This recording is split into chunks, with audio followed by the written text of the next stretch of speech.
sijue nini imeendeka kwa Nicolas. Mwambie tu anipe watoto wangu. Akakubali hata nikae hapa, akuwe nakuja kuvisit watoto wangu. I'm ready, lakini anipe watoto nikae nao. Wakaanza kuwa na meet with the house girl na kujificha. Mimi sikuwa najua. So the one day sasa nikawapata wako pamoja bedroom. So wakati tulianza kupigiana, kuambiana, ndio alinipika sasa, akanichapa. It is not the first time alikuwa amenipiga, even before alikuwa amenipiga. Lakini koze mimi ni mgeni hapa Nairobi, sikuwa najua wapi nitaenda, nitapeleka kesi wapi, sikuwa najua mambo kama hiyo. Nakuwa naenda tu sometime na buy madawa na kunywa mahali naumwa. Kwa namuonyesha tu kama hakuna kitu, koze mimi njia zimefungwa, border zimefungwa, nitaenda wapi na watoto? Uliingia bedroom, ukapata bwanako na huyu house? Yeah, walikuwa na meet every usiku, msichana ndio anatoka bedroom yake anaingia bedroom ya mzee. Niliona application yake, alinipea karatasi niko nazo, akaniambia mimi simpe maintenance ya watoto. Umpay maintenance? Yes. Second, na terrorist watoto wako na trauma. Yeah, ati nilikuwa nimetupa watoto.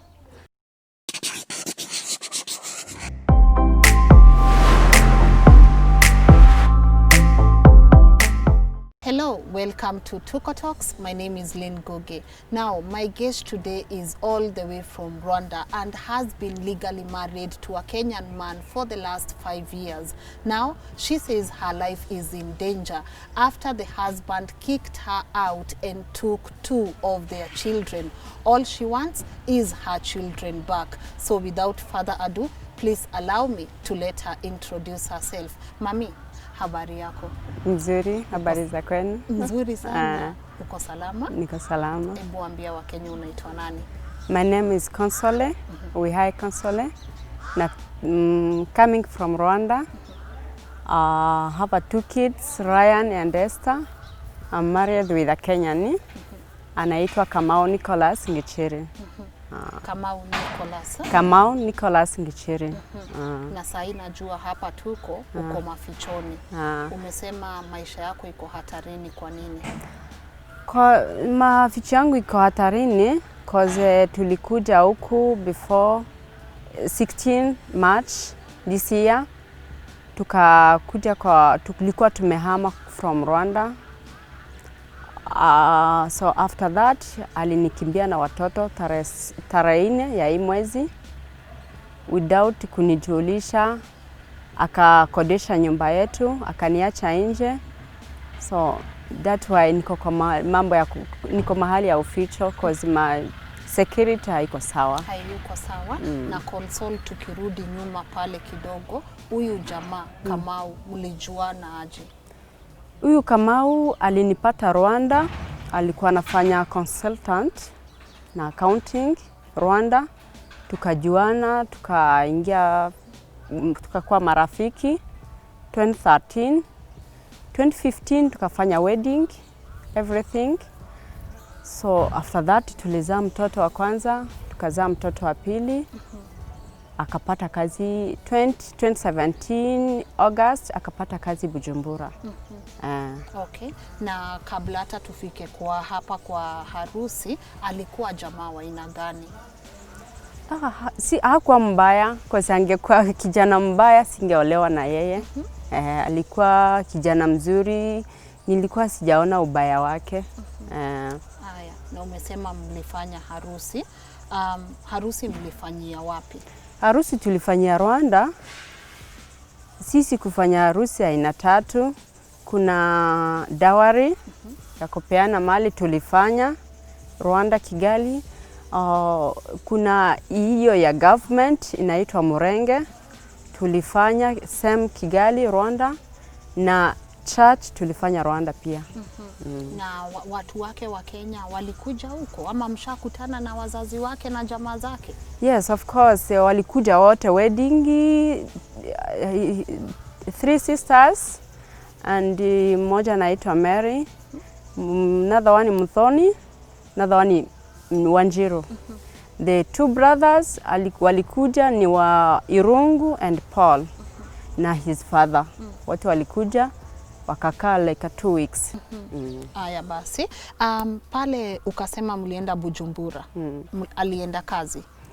Before aende Bujumbura alikuwa amepata kazi kwa university inaitwa University of Kenya. Alikaa like 1 year. After that akatoka akapata kazi Keke Security akaajiliwa lakini Bujumbura. Wakati alipata hiyo kazi bado mimi nilikuwa nafanya biashara Rwanda, akaenda Bujumbura mwezi ya 8 2017. Anakuwa nakuja kutuvisit every month, anakuwa nakuja kutuvisit. So 2019 ndio tulienda kumuvisit cause alikuwa ameita sister yake akuja akae huko, sijui kama ni yeye alimuita cause aliniambia yeye amekosa kazi huku Nairobi, amekuja kutafutia kazi huko huyo Wanjiru. So wakati alikuja huko tukaenda kwa visit like mtu anaweza enda ku visit husband. Kaenda na my housework na watoto pia. Wakati tulifika huko akasema lazima mwache mkae tu hapa, yani tu wachane na biashara kwa sababu nimepata kazi mzuri. It's better wache biashara, nitasorted out hiyo mambo yote au nyumba. Nikaamua sasa kufunga biashara 2019. Biashara yangu ilikuwa aina mbili, kulikuwa kwa kukodesha na kulikuwa kwa sell. Nilikuwa na sell, nilikuwa naingia China every year, naenda kurangura. Na huwezi enda China ukiwa na pesa kidogo. Even embassy hizi kupea visa, hujaonyesha pesa yako iko kwa account. Lazima uonyeshe hiyo movement, uonyeshe account yako, kama iko na hii pesa ndio kubali kukupea visa. So the way sasa nilikuwa naenda China na rangura na kuja na vitu na nafanya kazi kawaida na profit. Ndio tunajenga nyumba yetu. Ukienda hii China ulikuwa unaacha watoto na nani? So before niende after kuzaa, before nizae nilikuwa naenda China kawaida. Even before wedding nilikuwa naenda China na kuja na nauza. So after kuzaa sasa alikuja na sister yake, nilistop first, nilistop kwenda China. Kwa mtoto wa kwanza niliingia China 2017. 2016 nikamwachia my mom. Kwa sababu mtoto wangu hakuwa ananyonya. Nikamwachia my mom na tukakubaliana akakuwa naenda kumuvisit every weekend. Nikaingia 1 week. 1 week si mingi ya kusema tunaweza acha mtoto mwenye hanyonyi anakaa na mama yako. Nikaingia China nikakuja nikaendelea tu biashara nikiwa na mtoto na mzee, na alikuwa anaenda kuvisit mtoto kwa mama yangu. Kwa mtoto wa pili wakati tulienda Bujumbura alikuja alileta sister yake. So akaniambia sister yake amekosa kazi huku Nairobi, amekuja kutafuta kazi huko. So siwaze kama ni mambo alianza kuplani toka hiyo siku, cause siwazi kama kuna Mkenya anaweza toka hapa aende atumikie 10,000 Kenya shillings kwa nchi nyingine. Si wa house girl wako wanapewa pesa hiyo pesa. So I think is a plan alimuleta juu tu akae na watoto. So wakati alifika hapa akasema ati badala ya kunani ya kupelekea mama yako mtoto, wacha my sister achane na hiyo kazi alikuwa anafundisha, wachane na hiyo kazi akusaidie mtoto. Nikasema so which is good, hata mtoto akalelewa na auntie yake. Kwetu ni kitu mzuri sana kwa sababu auntie tunamshika like mtu wa maana kwa maisha yako. So nilikuwa naona hakuna shida yoyote ya kuacha mtoto. Nikaingia China nikakuja. So wakati nilikuja sasa ndio akaniambia hamrudi tena Rwanda, nataka mkae hapa. Ndio sasa nilianza kuanza mambo ya kufunga biashara. Huyo auntie yake Wanjiru akaendelea akakaa hapa. So ndio akaanza kuwa ananikoroga sasa. Junior anakuwa ananiambia hata wananichoka nyumbani, juu tu nitoke niende wakae na watoto. Lakini mimi nikasema nitaenda wapi? Wewe ndio umenipata nyumbani kwangu, kama umenichoka you go. sistake akikuambia wamekuchoka, unaambia bwanako na bwanako anasema hata bwana yangu alikuwa hapa lakini hasemi kitu. Hasemi kitu. Nikapiga food sometime, sister yake anamwanga ati brother yake haizi kula hiyo food. So nashinda huyu mtu sasa nakuja kuni stress kwa unyumba yangu, nafukuza sometime house girl anamrudisha. Najiuliza sasa what is happening. Wewe ukiambia bwanako house girl amekutusi, bwanako anasema nini? Ananiambia tu mimi niongee na wao, si ati mimi hataki kuingilia mambo yetu. Hivyo ndio alikuwa ananiambia. Na Consolee mtu atauliza, umetendewa hizi vitu zote, mbona unaendelea kuishi na huyu jamaa? Mimi nilikuwa najua kama ni sister yake. Unajua kuna sometime wanasema kama mambo ya wa sister in law kama hawasikilizani. Nilikuwa najua kama ni hiyo mambo. Second one, sisi tabia yetu na tabia wa Kenya are different. Sisi kuombewa kuvumilia kwa unyumba yako. So nilikuwa naambia hata masista zake wengine na brother zake, namwambia mimi Wanjilo amenishinda, anakuja kunikosesha imani kwa unyumba yangu. So the husband kumbe alikuwa anataka mimi yeye hao ndio wanisumbue, yeye akae kimya. Asiongee. Isionekane kama mimi yeye ndio tuko na shida na yeye. Mimi niko na shida na huyo sister yangu in law. Yeye aonekane kama sina shida na yeye, juu aendelee sasa kunicheza game until anilete hapa. Hebu nikuambie kwa utaratibu, hebu nieleze kulingana na wewe sasa hivi venye unaona mambo yalipangwaje? So mambo ilipangwa wakati alileta huyo sister in law, ndio akuja anisumbue kwa unyumba nichoke. So wakati waliona sitoke kwa unyumba, ndio alipiga game sasa ya kunileta hapa Nairobi. Ulisema hapo mbeleni mlikuwa na nyumba yenu ilikuwa imejengwa Kahawa Askari na huko ndio mlikuwa mkuje mkiishi mkikuja Kenya. Hiyo nyumba mlijengaje Kahawa Askari kama bado mlikuwa huko Bujumbura? Hiyo nyumba hatukujenga wakati tulikuwa Bujumbura. Hiyo nyumba tulijenga, aliambiwa na friend yake alikuwa na tumika HF. So hiyo estate imejengewa na HF Bank. So alikuja kudeal nao, akaniambia kuna mahali nimepata nyumba. Akaniambia pesa, nikamwambia it's okay. Kama tutakuwa nalipa like a loan. So tutakuwa naanza kulipa polepole 2015, 2016, 2017 ndio tulimaliza loan.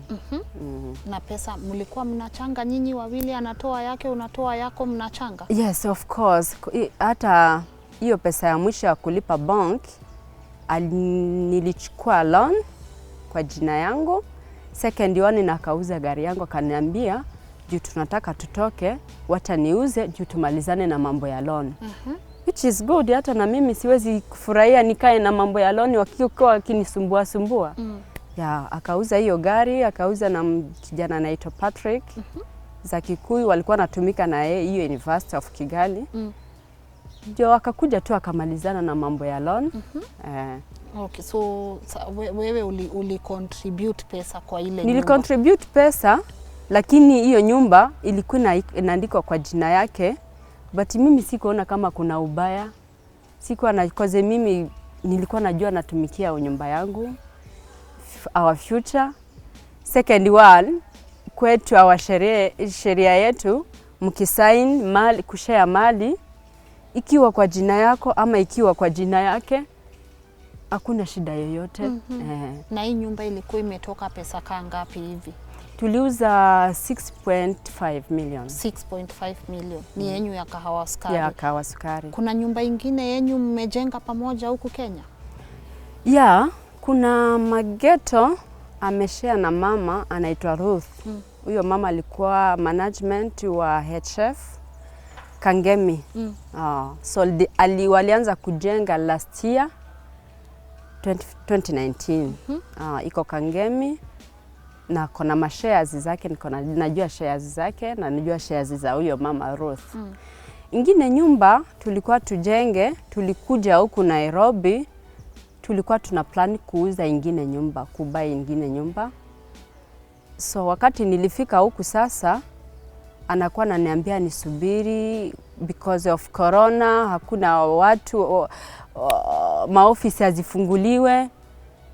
Akaniambia nisubiri kidogo, anakuwa ananiambia nisubiri corona iishe cause hapati watu ofisi, hawawezi kumpea kitambulisho. Saa zingine hata ananiambia situuze ploti, tujijengee nyumba yetu, namwambia hapana. Tukajenga nyumba yetu, tukauza ploti, hatutapata maybe pesa ya kujenga. Wacha tuuze nyumba, tukodeshe nyumba yetu moja, ingine tukae ndani. So anakuwa ananiambia sasa ameuza hiyo nyumba. Lakini alikuwa hajanionyesha mahali, because alikuwa ameniambia anasubiri mwenye nyumba ampee makaratasi ndio twende tu sign. Hii nyumba ya kahawa sukari? Hapana. Ingine alikuwa ameniambia ni mahali kunaitwa Kikuyu. Yeah. Okay. Yeah, alikuwa ameniambia ni mahali kunaitwa Kikuyu, lakini alikuwa hajanifikisha huko. Alinionyesha tu estate kwa picha. Nikamwambia hii nyumba ni mzuri, wacha tu tubae hiyo. Akanionyesha kwa picha, akakuwa anasema sasa mwenye nyumba hapatikane juu ya corona, so anasubiri ndio akwenda atupe karatasi.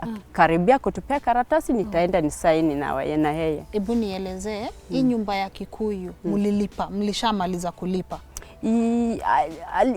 Yeye hakuniambia kama amemaliza kulipa. Kuna alikuwa anasema kuna pesa alikuitisha za hii nyumba ya Kikuyu? Yes. Pesa ngapi?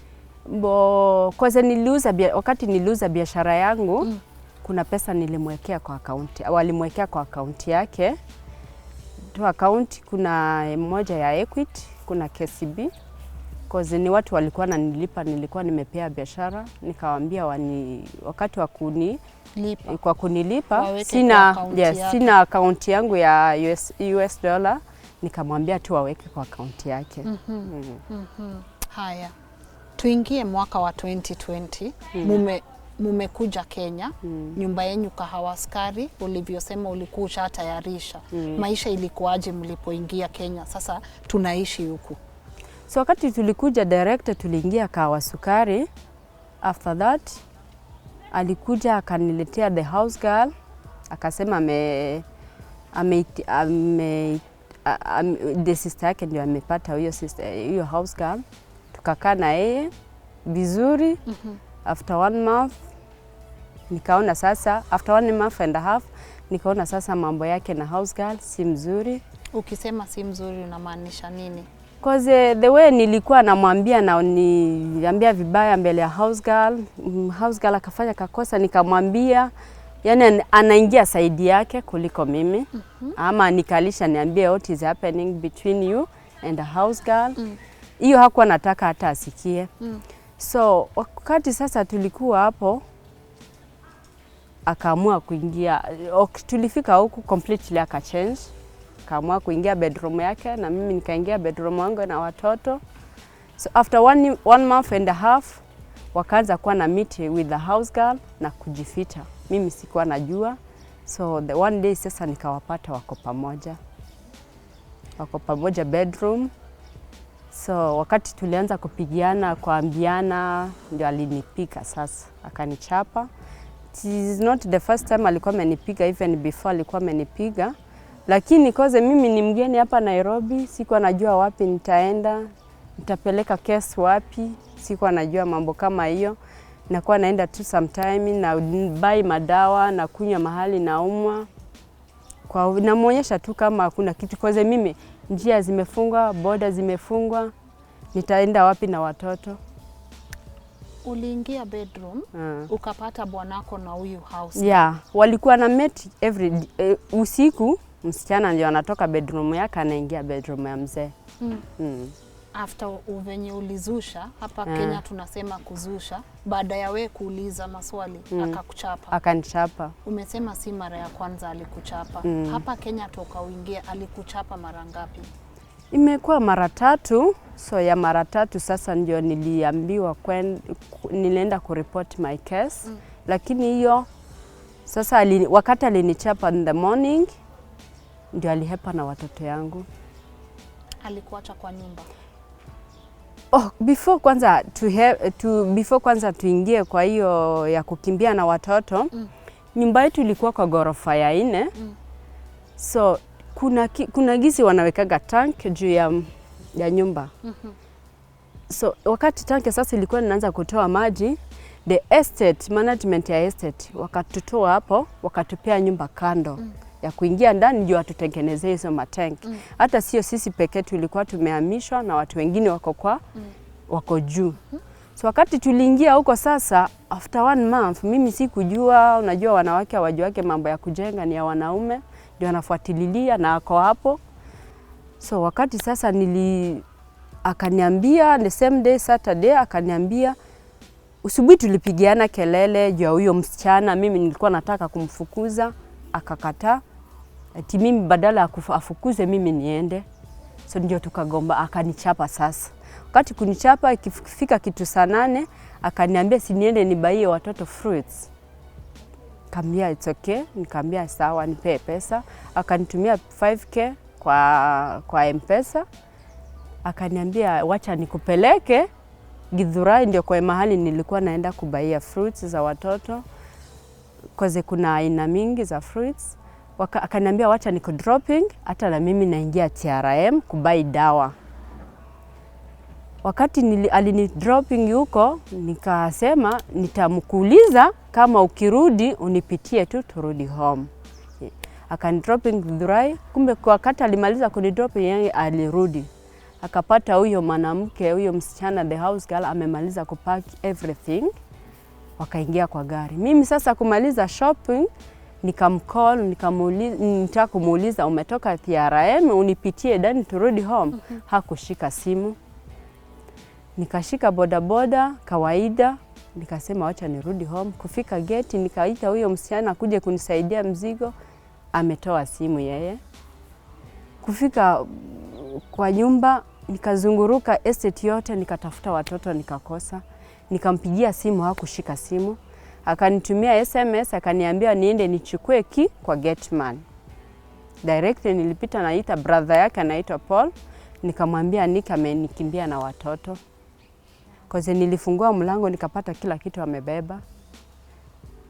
Nini ilikuwa imebebwa haswa? Ma TV, nguo, kila kitu alikuwa amebeba. So I think alikuwa amejipanga na hiyo kitu. Alikuwa amejipanga koze estate nayo ilikuwa imeniambia wakati aliingiza mtu walitafuta mtu wa kukodesha hiyo nyumba, walimuuliza sasa utaendelea kukaa kwa nyumba yetu? Akawaambia hapana. Akawaambia mimi nitatoka on Saturday, nitakuwa nimemalizana na nyinyi na nyumba yenu nitawarudisha on Saturday. That Saturday na ndio siku yenye alikimbia. So wakati sasa nilianza kuzunguruka, niko naambia ma brother zake, ma sister zake gisi amenikimbia, nikaona gari ya mtu huyo wa kukodesha nyumba naye amekuja, ameanza kuingiza vitu kwa nyumba. So nikaanza kustop kumzuia. The chairman wa estate wakakuja wote. So ni wakaniambia what is happening, nikawaelezea gisi mzee amenikimbia na watoto na amekodesha nyumba, na mnajua kama hiyo nyumba nakaa ndani sio ya kwangu, ni ya estate. Na sasa mimi nyumba yangu nafaa kisha maliza kutengeneza tenki. Acha nielezee audience kidogo ndio wasipotee. Consolee anasema hivi, ile nyumba yenye walikuwa ilikuwa na shida ya tanka. So wakahamishwa na management waende nyumba ingine. Halafu hii nyumba yao ikawachwa ndio itengenezwe. Lakini kitu wako anajua ni kuwa wakati anadhani nyumba inatengenezwa, kumbe jamaa wake ameshatafuta mtu wa kukondeshewa nyumba. Si ni sawa? So management walisema nini? Management walitry kuangalia kama huyo kijana anaweza acha kuingia kwa hiyo nyumba. Lakini kijana akasema mimi na biashara yangu nafanya online. Na already nimemaliza kuset wifi kwa nyumba yangu, internet. So second one akanionyesha contract between him and mzee. Sasa nikasema management kaniambia hata akaingia police utashikwa. Which is true. Nikaona sasa amepewa na nyumba na mzee, wacha nimwache and then nitafuatilia kesi yangu nyuma. Na sasa ukiangalia nyuma, bwanako alikuwa amejipanga vizuri sana. Alikuwa amejipanga, sio kitu ya leo. Ni 2 years ago or 3 years ago. Kwa sababu nilianza kurealize mambo yote alikuwa ameniambia. Alikuwa anaacha tuuze biashara, tuuze magari, tuuze kila kitu, tukuje tujiset Nairobi, kwa sababu alikuwa ananiambia masomo ya huku is the best than hiyo ya huko. so which is true, na mimi nilikuwa nataka watoto wangu wasome vizuri. That's why nilikubali hata kukuja huku. Nikasema watoto wangu wakisoma vizuri ni future napatia watoto yangu.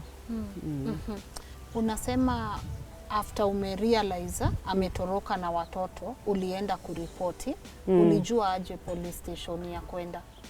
Niliulizia watu wa estate. Niliulizia watu wa estate, nikashika bodaboda ikanipeleka huko. Hata juu aliniacha without anything, even if one bob hakunipea, at least hata nishike airtime, niite mtu nimwambie kuja unisaidie.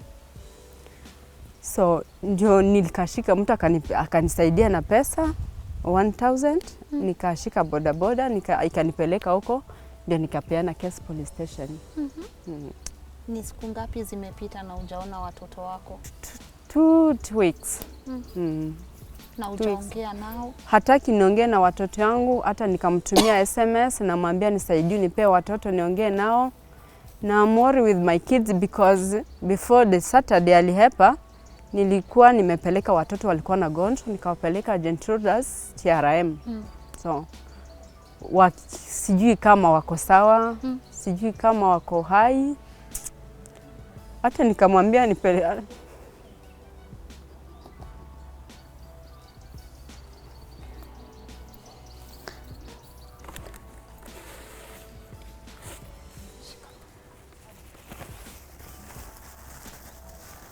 nikamwambia nipatie watoto niongee nao, hataki niongee nao, hataki niwaone, hataki nione mahali wanakaa. So na umepiga simu kwa wazazi wake, brother zake, wanasema nini? Nilicall brother yake, huyo anaitwa Paul, anakaa hapa karibu Thinka. Sister yake huyo Mdhoni anakaa Kiambu, wote niliwaita. The next day hata walikuja kuniona estate. Nikamwambia please mkuje, nikawapigia kelele, nikamwambia mkuje mnisaidie nipate watoto yangu. Sijue nini imeendeka kwa Nicolas. Mwambie tu anipe watoto yangu. Akakubali hata nikae hapa, akwe nakuja kuvisit watoto yangu. I'm ready, lakini anipe watoto nikae nao.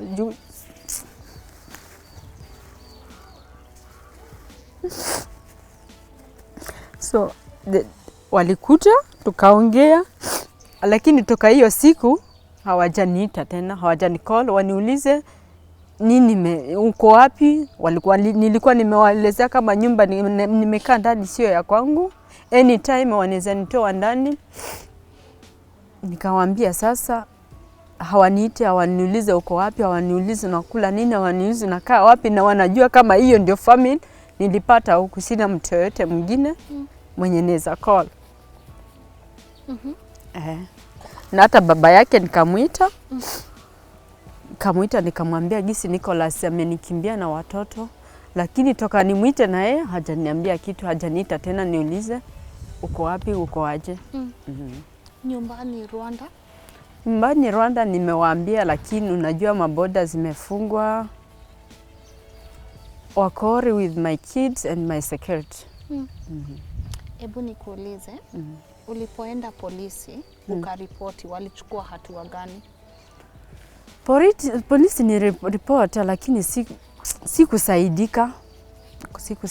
Lakini next day nilienda huko tena nikapata akakuja mzee, akakuja na lawyer wake. Lawyer wake akaniambia amenipeleka court. Unajua sasa ni kitu alikuwa amepanga, cause huwezi peleka case leo upate mtu amekupeleka court already. Mimi nzee alinipeleka court before afanye mambo yake. Before ahepe alikuwa amenipeleka court. Court walikushtaki na nini? Niliona application yake, alinipea karatasi niko nazo, akaniambia mimi simpe maintenance ya watoto. Umpei maintenance? Yes. Second, na terrorist watoto wako na trauma. Ati nilikuwa nimetupa watoto.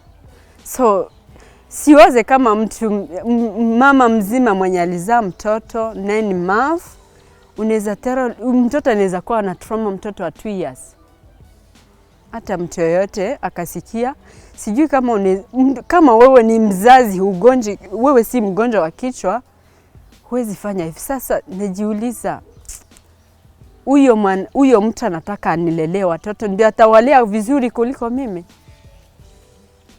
Unaona ni kama yeye na ule house girl wako walikuwa pamoja? Yes, of course, cause hata friend yake ameniambia story, wali met before last year. So huyo sister yake Wanjiru ndio alimcontact na mzee. Ndio aliwa contact, so walikuwa pamoja last year, even the Christmas day 2019 walikuwa pamoja. So cause mzee alikuja huku 2019, sisi tukaingia Rwanda na watoto. Kanambia nakuja kushughulika mambo ya hiyo mageto ya unyumba. Kuna tungine walikuwa na jenga kando. Ati anakuja kushughulika juu amepata time ya kukuja kufanya kazi yake. So sisi tukaingia Christmas, New Year. Mimi na watoto tukaenda ushago home kwetu Rwanda. Yeye ndio akakuja huku. Kanambia mimi mkikuja huku sitawapata time ya kuwatembeza ama ya enjoy with you. So cause nitakuwa niko busy na watoto mageto. Ulikuwa unadhani bwanako ni mtu wa aina hii? Angekutendea huu nyama? No, hakuwa anajua, lakini yeye ni mtu mbaya sana cause alikuwa anajificha yeye. Alikuwa ananificha yeye. Matendo yake alikuwa anajificha, lakini ananipatia wale watu wa terrorist kama huyo sister yake, kama the house girl. Even nakumbuka nilikuwa nafukuza the house girl, anamrudisha. Sister yake anamrudisha. Yeye anajifanya kama mtu mwenye haongei, lakini yeye ndio amewaambia kucheza hiyo game. Juu nitoke.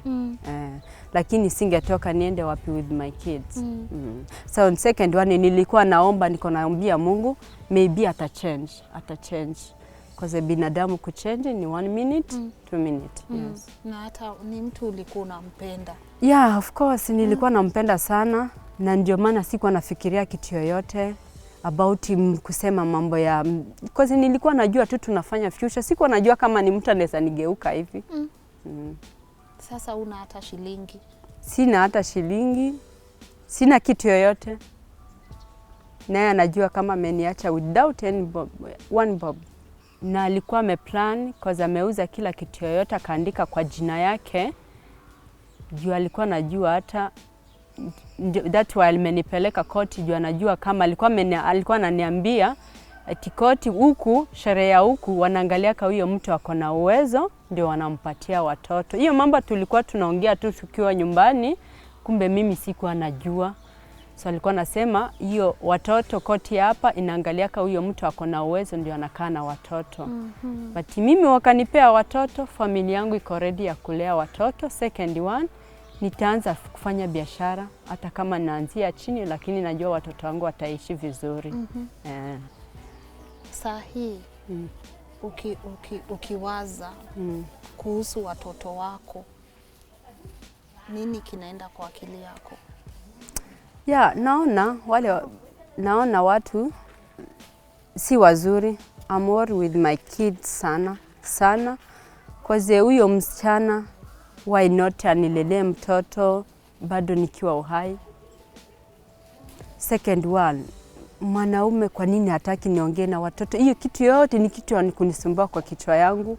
Watoto wangu sijue kama wako sawa, sijue kama wako. So uchi ni kitu ya kunisumbua tu kwa kichwa. Ukiangalia unaona ni kama Kenya imekufail? Yeah, bado sijasema iti imenifail cause nasubiri court iamue ndio nitajua kama the Kenyan who is the Kenyan, who is a Kenya, cause nitasema Kenya wako hivi ama wako hivi. Cause hata nao wakisikia kesi yangu, wakisikia the way nilikuja huku na mwanaume amenihamishia huku akose anihepe na watoto, au ndio wataamua kusema watanipea watoto. Wakiamua kunipea watoto nao watakuwa ni watu. Lakini wakasema tio hawezi kunipea watoto, hiyo ndio nitasema about the Kenya. Aya basi. Sasa nataka tupigie huyu bwanako tuone kama atachukua simu kwa sababu pia sisi ni lazima tumpatie chance tell his side of the story. Ni sawa? Okay. Aya basi. So shika utaniwekea tu namba yake hapo.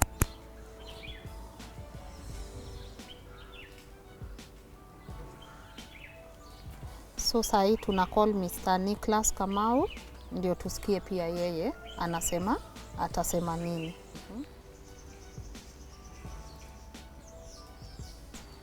Hi Nicolas, good morning. Yes, morning. How are you? Good. Lynn Ngugi from Tuko here. Huh? Lynn Ngugi from Tuko. You are on record. What record? I needed to ask you some few questions regarding about your wife and children. No, I don't think I have time to talk about that. What do you have time for? Now, as you can see, we've tried calling him. I think I'll try again.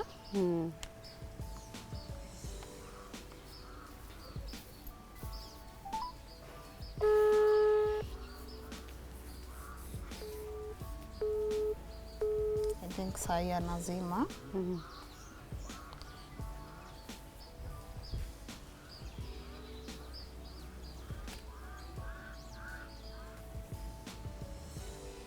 So amesema ana time ya kuongea kuhusu chochote.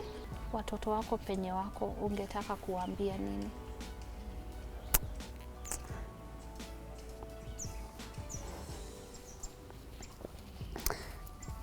Hiyo tu.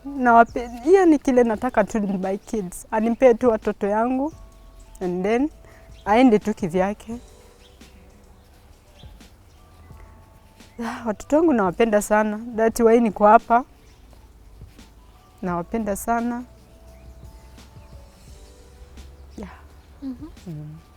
Ulisema mbeleni maisha yako iko hatarini.